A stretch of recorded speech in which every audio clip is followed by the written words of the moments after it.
Hello friends, welcome to my channel. இன்றைக்கி என்ன பார்க்கலாம் அப்படின்னு பார்த்தீங்கன்னா 10th social science study material பார்க்கலாம். இந்திய வெளியுறவு சேவை அதிகாரிகளுக்கு ஐஎஃப்எஸ் பயிற்சி அளிக்கும் நிறுவனம் எங்குள்ளது அப்படின்னு பார்த்தீங்கன்னா ஆன்சர் வந்து புதுடெல்லி. இந்தியாவினுடைய வெளியுறவு கொள்கையை எந்த சட்டப்பிரிவு விளக்குகிறது அப்படின்னு பார்த்தீங்கன்னா சட்டப்பிரிவு 51. நாடுகளுக்கிடையேயான பிரச்சனைகளை தீர்ப்பதற்கு அமைதி வழிமுறைகளை பின்பற்றுவதை ஆதரித்தவர் யார் அப்படின்னு பார்த்தீங்கன்னா ஆன்சர் வந்து புத்தர். நமது வெளியுறவு கொள்கையினுடைய முக்கிய நோக்கங்களில் அல்லாதவை பார்த்திங்கன்னா செயற்கை வளங்கள். பஞ்சசீலம் என்ற வார்த்தை எந்த மொழியிலேருந்து பெறப்பட்டது அப்படின்னு பார்த்திங்கன்னா சமஸ்கிருதம். பஞ்சசீல கொள்கையானது எந்த 2 நாடுகளுக்கிடையே கையெழுத்தானது அப்படின்னு பார்த்திங்கன்னா இந்தியா, சீனா. பஞ்சசீல கொள்கைகள் எந்த ஆண்டு கையெழுத்தானது அப்படின்னு பார்த்திங்கன்னா 1954 ஏப்ரல் 28. 1955ஆம் ஆண்டு நடைபெற்ற ஆப்பிரிக்க ஆசிய மாநாட்டில் கையெழுத்தான பாண்டுங் பிரகடனத்தில் என்ன வந்து சேர்க்கப்பட்டிருக்கு அப்படின்னு பார்த்தீங்கன்னா பஞ்சசீல கொள்கைகள். 1955ஆம் ஆண்டு ஆப்பிரிக்க ஆசிய மாநாடு எங்கு நடைபெற்றது அப்படின்னு பார்த்தீங்கன்னா இந்தோனேஷியா. வெளியுறவு கொள்கையினை நிர்ணயிக்கும் அடிப்படை காரணிகளில் தவறானது எது அப்படின்னு பார்த்தீங்கன்னா தேசிய வளமை. இந்தியாவின் வெளியுறவு கொள்கைகள் 1950 மற்றும் 1960களில் யாருடைய வழிகாட்டுதலின்படி அமைந்திருந்தன அப்படின்னு பார்த்தீங்கன்னா ஜவஹர்லால் நேரு. அணிசேரா இயக்கம் என்ற சொல் டேஷ் என்பவரால் உருவாக்கப்பட்டது. ஆன்சர் வந்து வி கிருஷ்ணமேனன். 120 உறுப்பு நாடுகளையும் 17 நாடுகளை பார்வையாளராகவும் 10 சர்வதேச நிறுவனங்களையும் கொண்டுள்ளது எது அப்படின்னு பார்த்தீங்கன்னா அணிசேரா இயக்கம். பொறுத்துக பார்க்கலாம். இந்தியா வந்து ஆன்சர் வந்து ஜவஹர்லால் நேரு. யூகோஸ்லோவியா பார்த்திங்கன்னா ஆன்சர் வந்து டிட்டோ.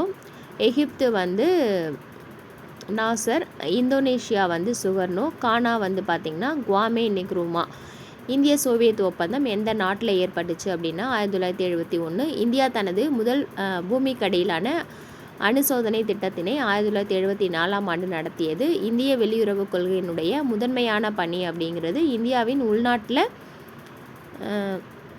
மாற்றங்களை வந்து ஏற்படுத்துறது அப்படின்னு சொல்லலாம். கீழ்கண்ட எந்த புதிய உலக குழுக்களில் இந்தியா இணைஞ்சிருக்கு அப்படின்னா இவை அனைத்தும் இந்திய வெளியுறவு கொள்கைகளினுடைய அடிப்படை கருத்துக்களில் சரியானது எது அப்படின்னு பார்த்தீங்கன்னா அனைத்துமே சரி. அதாவது பிற நாடுகளுடன் நல்லுறவை வளர்த்தல், அணிசேரா கொள்கையின்படி சுதந்திரமான சிந்தனை மற்றும் செயல்பாடு, உலக அமைதியை எய்துதல், சர்வதேச விவகாரங்களில் சமத்துவம், இது எல்லாமே வந்து சரியானது.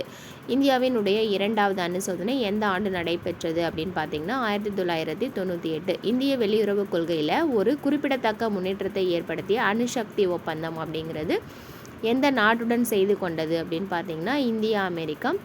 சார்க் கூட்டமைப்பில் எத்தனை நாடுகள் இருக்குது அப்படின்னு பார்த்தீங்கன்னா 8 நாடுகள் இருக்குது. சார்க் அமைப்பினுடைய பேரிடர் மேலாண்மை மையம் எங்கு அமைக்கப்பட்டுள்ளது அப்படின்னு பார்த்தீங்கன்னா புதுடில்லி. மற்ற நாடுகளுடன் உறவை பேணுவதற்காக ஒரு நாட்டால் கவனமாக வடிவமைக்கப்பட்ட உத்திகளினுடைய கலவை என்று அழைக்கப்படுவது வெளியுறவு கொள்கை.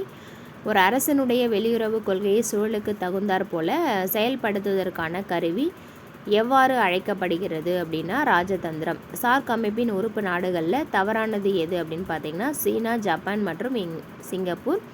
இந்தியாவிற்கும் தென்கிழக்காசிய நாடுகளினுடைய கூட்டமைப்பில் இருக்க நாடுகளுக்கும் பாலமாக உள்ள நாடு பார்த்திங்கன்னா மியான்மர். உலகினுடைய 2வது மிகப்பெரிய மக்கள் தொகை கொண்ட நாடு எது? ஆன்சர் வந்து இந்தியா.